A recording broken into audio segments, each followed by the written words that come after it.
dalam Sirulasar Soleman atau Kidung Agung 1 ayat 4 dan ayatnya yang kelima.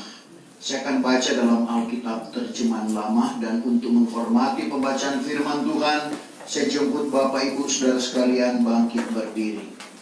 Puji Tuhan.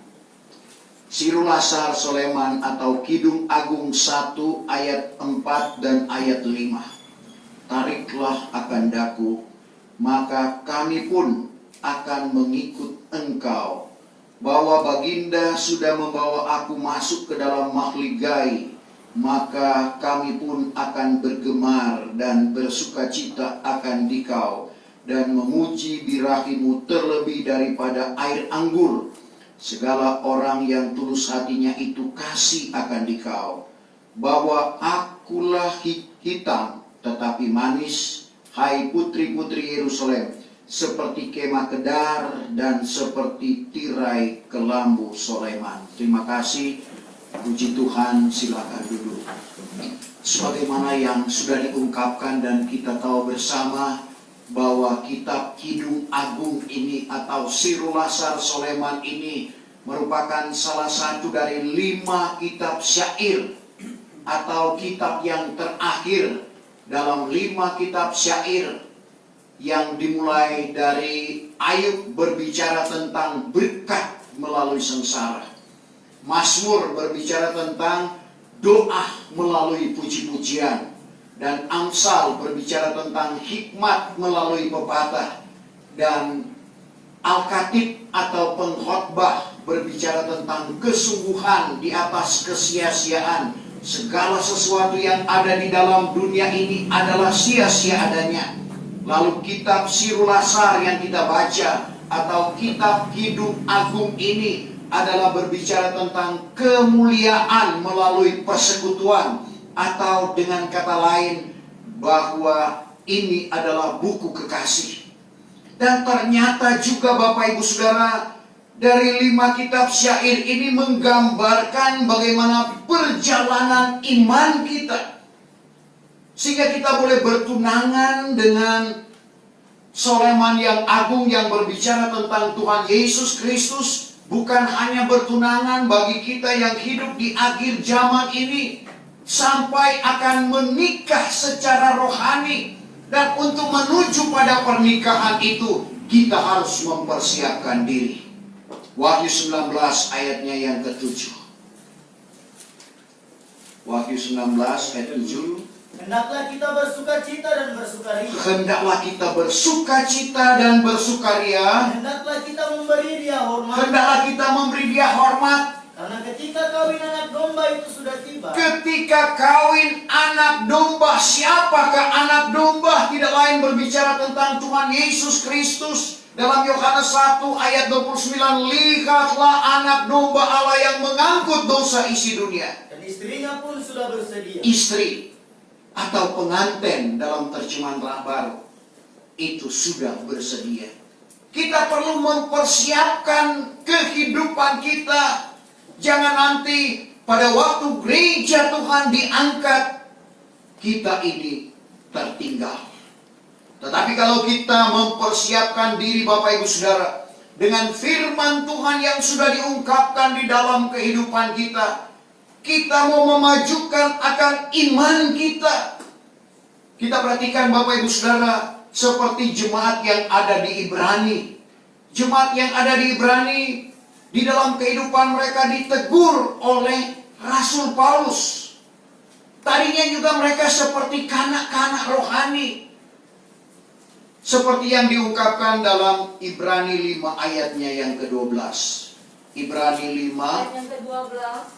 Jikalau ditimbang lamanya, jikalau ditinjau atau dipandang dari sudut waktu, patut kamu menjadi guru. patut jemaat yang ada di Ibrani yang sudah lama mengenal Tuhan patut menjadi guru. Tetapi wajib pula orang mengajarkan kepadamu segala perkara alif bata dari firman Allah. Alif bata atau dasar-dasar dari firman Tuhan. Maka kamu telah menjadi seperti yang wajib mendapat air susu. Wajib mendapat air susu, yaitu anak-anak yang wajib mendapatkan air susu. Dan bukannya makanan yang biasa. Bukan makanan biasa, karena makanan biasa itu untuk orang dewasa. Jadi dari ayat ini mengungkapkan bahwa jemaat yang ada di Ibrani tergolong kanak-kanak rohani. Ditinjau dari sudut waktu. Sebenarnya mereka sudah menjadi guru karena sudah lama mengenal Tuhan. Tapi wajib pula mereka diajarkan dengan alif bata firman, yaitu dasar-dasar dari firman. Tapi kita lihat bagaimana teguran Paulus dalam pasalnya yang ke-6.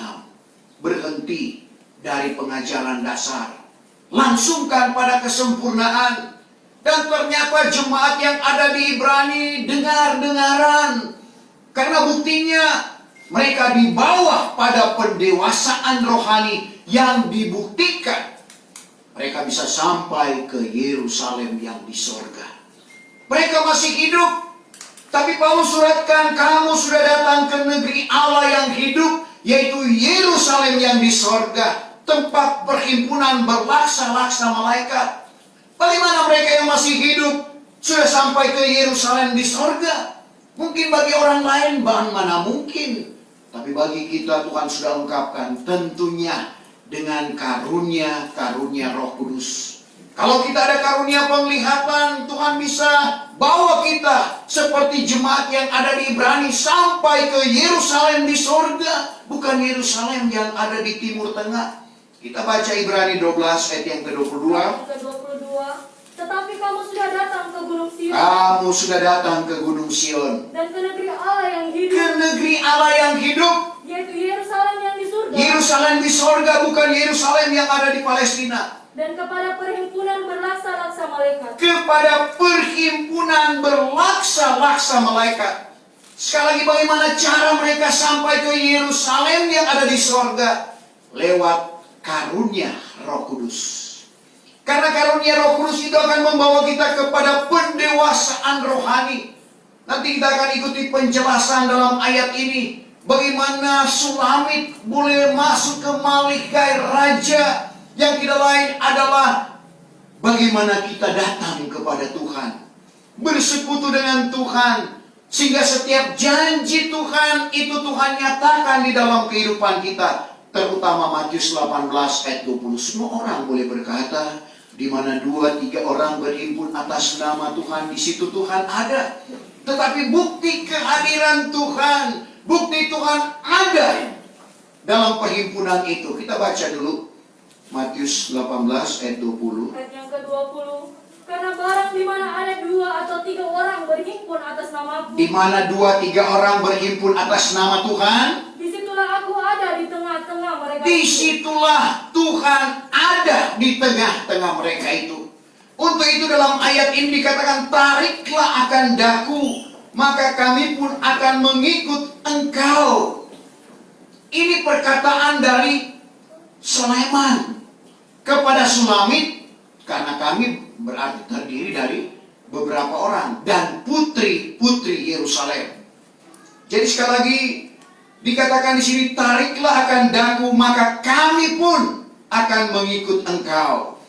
Yang pertama, tariklah akan daku berbicara tentang permintaan Sulamit. Dan kami pun akan mengikut engkau menuju pada Sulamit dan putri-putri Yerusalem. Bahwa baginda sudah membawa Sulamit, dikatakan sih, masuk ke dalam mahligai. Sekali lagi, itu bagaimana Tuhan boleh memanggil akan kehidupan kita pertama. Dalam Yohanes 15 ayat 16, bukan kita yang memilih Tuhan. Bukan Sulamit yang menarik Soleman, tapi Solemanlah yang menarik Sulamit. Dalam arti kata, bahwa bukan kita yang memilih Tuhan, tapi Tuhanlah yang memilih Bapak, Ibu, saya dan saudara.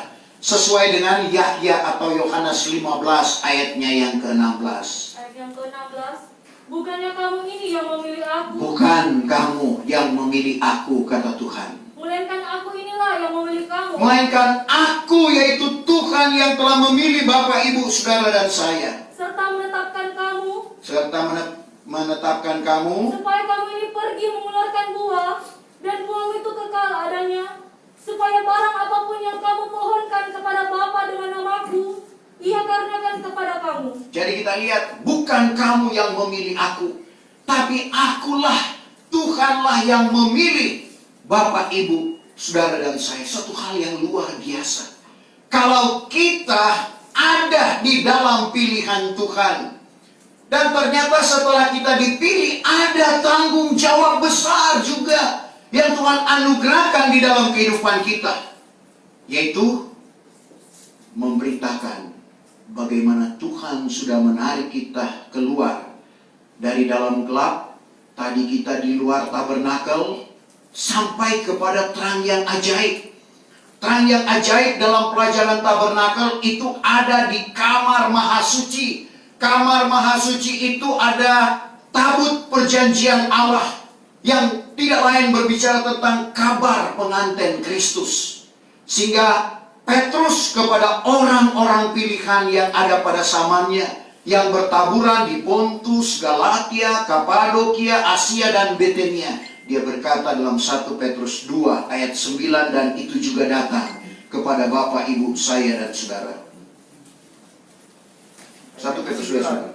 Tetapi kamu inilah suatu keluarga yang terpilih. Kami adalah satu keluarga yang terpilih. Suatu imamat yang berkerajaan. Suatu imamat yang berkerajaan. Asal kata imam dan raja. Kita dijadikan keturunan imam dan raja. Tuhan adalah imam besar. Tuhan Yesus adalah raja di atas segala raja. Kita dijadikan keturunan raja. Terus Suatu bangsa yang kudus. suatu bangsa yang kudus. Suatu kaum milik Allah sendiri. Kaum milik Allah sendiri. Supaya kamu memasyurkan segala kebaikan Tuhan. Inilah tugas kita, memaisyurkan, kita menjadi saksi bagi Tuhan untuk memberitakan segala kebaikan Tuhan. Yang telah memanggil kamu keluar dari dalam gelap. Memanggil kamu keluar. Tadi kita di luar tabernakel, di dalam kegelapan, Masuk ke dalam terangnya yang ajaib. masuk ke dalam terang yang ajaib. Sampai di situ, yaitu kamar suci. Tabernakel terdiri dari halaman yang diterangi oleh matahari, bulan, dan bintang. Lalu di kamar suci diterangi oleh pelita emas atau kaki dian. Imam besar sebelum melakukan imamat di kamar suci harus pasang kaki dian, supaya dia leluasa untuk mengerjakan apa yang harus dia kerjakan. Karena suatu hal yang luar biasa dalam tabernakel ini, imam besar salah melakukan imamat, dia mati dibunuh. Bayangkan Bapak, Ibu, Saudara. Sebab itu jubahnya pakai giring-giring, sehingga dia berjalan berbunyi. Kalau sudah tidak bunyi berarti dia sudah mati. Salah melakukan imamat. Bagi kita kalau salah melakukan imamat, ya mungkin tidak mati jasmani, tetapi akan mati rohani. Dan betapa pentingnya kita harus mengetahui di dalam kita beribadah kepada Tuhan. Ya seperti kita lakukan puji-pujian di halaman. Kenapa kita korban persembahan lebih dulu? Saudara, dulu orang bilang, kalau makan kan makan dulu baru bayar. Tapi sekarang orang bayar dulu baru makan. Apa? Bukan alasan itu, tapi sesuai dengan tabernakel. Korban itu ada di halaman. Jadi kita puji-pujian, kesaksian, korban itu di halaman sebelum pemberitaan firman Tuhan. Itulah merupakan salah satu cara di dalam kita beribadah sesuai dengan tabernakel padang pasir yang sudah dirohanikan. Jadi kita perhatikan Bapak, Ibu, Saudara, bagaimana tugas kita memaisyurkan kebaikan Tuhan yang telah memanggil kita keluar dari dalam gelap, masuk pada terang yang ajaib. Di kamar maha suci tidak ada lagi alat penerang seperti di kamar suci. Ada kaki dian atau pelita emas. Tapi kamar maha suci tidak ada alat yang menerangi, itulah terang yang ajaib. Setelah imam besar sampai ke sana, dia melihat kemuliaan Tuhan dan juga dia mendengarkan suara Tuhan. Dan inilah yang dimaksud maligai raja yang dialami dan dirasakan oleh Sulamit. Demikian juga dengan kita sebagai sulamit-sulamit rohani akan menikmati itu. Dan kita akan nikmati itu setelah kita dengar firman Tuhan. Kita akan menyembah dengan roh dan kebenaran. Orang tanya, kenapa kita menyembah tidak pakai musik? Musik itu tidak ada roh. Yang ada roh yang disuruh untuk menyembah Tuhan. Yohanes 4 ayat 23-24. Yohanes 4 ayat 23. Tetapi masanya akan datang. Masanya akan datang. Dan sekarang sudah sampai. Sekarang sudah sampai. Bahwa segala penyembah yang benar itu Segala penyembah yang benar itu akan menyembah Bapa dengan roh dan kebenaran. akan menyembah Bapa dengan roh dan kebenaran. Karena Bapa itu berkenan akan orang yang sedemikian itulah menyembah Dia. Jadi menyembah sampai di situ Bapa dengan roh, bukan dengan musik. Firman Tuhan bilang. Jadi orang yang ada roh, kita manusia yang ada roh, itulah yang diwajibkan untuk menyembah Bapa dengan roh dan kebenaran. Ini aturan di dalam tabernakel rohani yang diungkapkan oleh Tuhan, sehingga kita memahami. Kita dibawa pada mahligai raja, kita akan menikmati apa yang dikatakan oleh Raja Sulaiman. Dan itulah yang saya sentil tadi di dalam Matius 18, bukti kehadiran Tuhan. Kita sampai ke mahligai raja, kita sampai ke kamar maha suci. Berlaku 1 Korintus 14 ayat 26. Hai saudara-saudara, apabila kamu berhimpun, ada dengan mazmur, nyanyian di dalam roh, ada dengan pengajaran atau nubuatan, ada dengan kenyataan atau penglihatan, ada dengan karunia lidah bahasa roh. Karunia lidah yang diartikan itu meneguhkan iman jemaat. Jelasnya kita baca 1 Korintus 14 ayatnya yang ke-26. Sekarang bagaimanakah halnya, hai saudara-saudaraku, bahwa apabila kamu berhimpun, biarlah masing-masing ada dengan mazmur, Ada dengan mazmur, ada dengan pengajaran, ada dengan ada pengajaran, dengan kenyataan, kenyataan atau penglihatan, ada dengan karunia lidah, karunia lidah bahasa roh, ada dengan pengetahuan mengertikan makna lidah itu. pengetahuan mengartikan bahasa roh itu. Maka hendaklah segala hal itu meneguhkan iman. Segala hal itu meneguhkan iman. Jadi inilah yang kita nikmati Bapak Ibu Saudara, pada waktu kita menyembah Tuhan, menyembah Bapa dengan roh dan kebenaran. Dikatakan di sini, maka kami akan bergemar dan bersukacita akan Dikau dan memuji birahimu terlebih dari air anggur. Saudara, di dalam persekutuan kita, terlebih dari air anggur di sini punya dua pengertian. Air anggur berbicara tentang kemanisan dunia, dan air anggur berbicara tentang darah Kristus. Bapak Ibu Saudara, kita dibentuk, gereja Tuhan dibentuk oleh darah Kristus. Dan sebenarnya kita perhatikan sudah lama, semenjak dari zaman Nabi Yesaya sudah menubuatkan tentang Yesaya 62 ayatnya yang kelima. Bagaimana kehidupan kita? Coba kita baca 62 ayat yang kelima.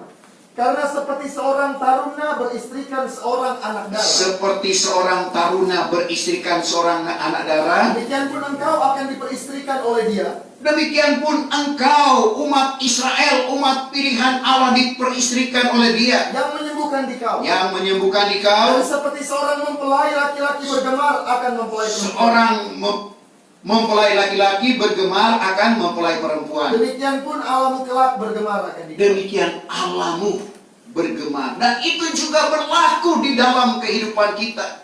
Mempelai pengantin laki-laki, yaitu berbicara tentang Tuhan Yesus Kristus. Dan kita meskipun terdiri dari laki-laki dan perempuan, tapi dihisapkan sebagai mempelai wanita. Sama dengan jemaat Korintus, terdiri dari laki-laki dan perempuan.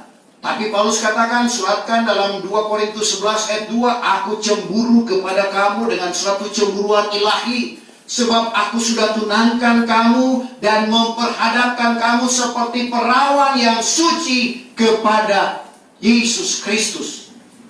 Kita baca 2 Korintus 11 ayat 2. Ayat yang kedua, karena aku cemburu kepada kamu dengan suatu kecemburuan ilahi, sebab sudah aku tunangkan kamu dengan seorang laki-laki, hendak mengharapkan kamu seperti seorang perawan yang suci kepada Kristus. Jadi kita perhatikan bagaimana jemaat yang ada di Korintus ada laki-laki, ada perempuan. Tapi dihisapkan oleh Paulus bagaimana Paulus memperhadapkan mereka, mempertunangkan mereka lewat firman Allah kepada pengantin laki-laki, yaitu Tuhan Yesus Kristus. Demikian juga dengan kita. Tujuan dipertunangkan adalah menikah. Gereja pertama hanya sampai dipertunangkan. Tapi bagi kita gereja Tuhan yang ada di akhir zaman ini akan menikah. Menikah di sini artinya menyatu. Kepala yaitu Tuhan Yesus Kristus. Anggota tubuh Bapak, Ibu, saya dan saudara. Menyatunya antara kepala dan anggota tubuh ini. Dan kalau itu terjadi berarti kita sudah dibawa pada kesempurnaan. Berlaku apa yang dikatakan oleh Tuhan Yesus Matius 5 ayat 48, hendaklah kamu sempurna seperti Bapa di sorga sempurna adanya. Berlaku apa yang dikatakan oleh Paulus dalam Efesus 4 ayat 13, sehingga kita bertambah-tambah sempurna sama dengan Kristus. Karena itulah doa Tuhan Yesus. Dan doa Tuhan Yesus itu akan terjadi sebagaimana Bapa dan aku satu. Yohanes 17 jelasnya kita baca ayat 21. Yahya 17 ayat 21. Supaya semuanya jadi satu juga sama seperti engkau di dalam aku. Supaya semua Bapak, Ibu, saya dan saudara menjadi satu seperti aku dengan Bapa satu adanya. Dan aku pun di dalam engkau. Aku pun di dalam engkau, kata Tuhan Yesus. Supaya mereka itu pun jadi satu di dalam kita. Supaya Bapak, Ibu, saya dan saudara menjadi satu dengan Kristus, menjadi satu dengan Bapa. Sehingga isi dunia ini percaya bahwa engkaulah yang menyuruh aku. Pertanyaannya, di manakah kita akan bersatu dengan Bapa dan bersatu dengan Anak? Yaitu manakala kehidupan kita sudah sempurna. Karena tadi saya sudah sentil, Bapa sempurna, Kristus sempurna, dan kita akan disempurnakan pada kegerakan rohani yang besar, yaitu di ujung dari meterai yang keempat. Kita sekarang berada pada meterai yang keempat, kuda kelabu. Artinya perpaduan antara hitam dan putih. Berbicara tentang pertarungan antara kebaikan dan kejahatan. Kita perhatikan sekarang orang jahat semakin jahat, sehingga berbagai macam kejahatan yang muncul di akhir zaman ini. Kemarin ada yang mungkin baca, hati-hati. Dia pura-pura saya malu, minta duit. Tadi malam yang baca, jadi kita perlu hati-hati. Karena banyak cara, kita perlu juga menolong orang. Tapi banyak kali ya penipu lebih baik, lebih jago menipu. Bukan saya katakan dia penipu, tapi kita harus hati-hati. Saya buka profilnya, susah ini. Tidak, kalau kan ada profil, ditahu ini dia dari sini, sana, sini. Jadi kita perlu hati-hati. Karena sekarang berbagai cara, apalagi pendeta, gampang sekali untuk ditipu. Saya pernah, tapi firman Tuhan, tidakkah kamu rela tertipu? Dia bilang saya di mana itu, di Carrefour, lantai 5 sekali, cuma sampai lantai 3 di situ Pak. Tidak. Tapi ya, karena demikian, coba baca dulu 1 Korintus 6. Relalah tertipu. 1 Korintus 6 ayat 7. ayat 7 Pak ya. Dengan sebenarnya hal ini memang menjadi celah kepadamu, bahwa kamu terdakwa sama sendirimu. Apakah sebabnya tiada kamu berela? Apakah sebabnya tiada kamu rela tertipu? Jadi kita lihat, kita harus rela mengalah. Tapi sekarang tidak mau mengalah orang. Masing-masing memperbenarkan dirinya. Saya benar, saya benar. Tidak akan ketemu itu. Ayat berapa tadi? 1 Korintus 6 ayat 7. Tiadakah kamu mengalah? Tiadakah kamu rela untuk tertipu? Kadang-kadang kalau kita tertipu, kita marah besar. Sehingga sudah tidak berlaku akan apa yang dikatakan oleh Tuhan. Kasihilah seterumu, doakan orang yang menganiayakan kamu. timbul perkataan, perbuatan apa? Lebih kejam, pembalasan lebih kejam dari perbuatan. Jadi kita lihat bagaimana kehidupan kita juga diproses. Sehingga dalam ayat 5 dalam pembacaan tadi, bahwa akulah hitam tetapi manis, hai putri-putri Yerusalem, seperti kemah Kedar dan seperti tirai kelambu Sulaiman. Bagaimana Sulamit, dia mengatakan dia hitam tapi manis. Dia ada, bukan dia sebagai seorang negro, tapi dia ada di ladang menjaga kebun anggurnya Sulaiman. Dia ditimpa dengan terik matahari. Dan kadangkala itu juga terjadi di dalam kehidupan kita. Terik matahari seringkali kita diolok, difitnah. Bagaimana kita harus membalaskah itu atau kita mendoakan? Tapi ternyata untuk dipermuliakan bersama-sama dengan Tuhan, syaratnya Roma 8 ayatnya yang ke-17. Rum 8 ayat 17. Yang ke-17. Tetapi jikalau anak-anak, maka warislah juga, yaitu waris Allah. Dan sewaris dengan Kristus, jikalau kita sama-sama merasa sengsara dengan Dia. Jika kita sama merasa sengsara dengan Dia, Supaya sama juga kita dipermuliakan. supaya sama kita dipermuliakan. Jadi kalau itu terjadi di dalam kehidupan kita, saudara, kadang-kadang Tuhan izinkan untuk kita mengalami penderitaan atau ujian. Tapi jangan jadikan Tuhan seperti bengkel.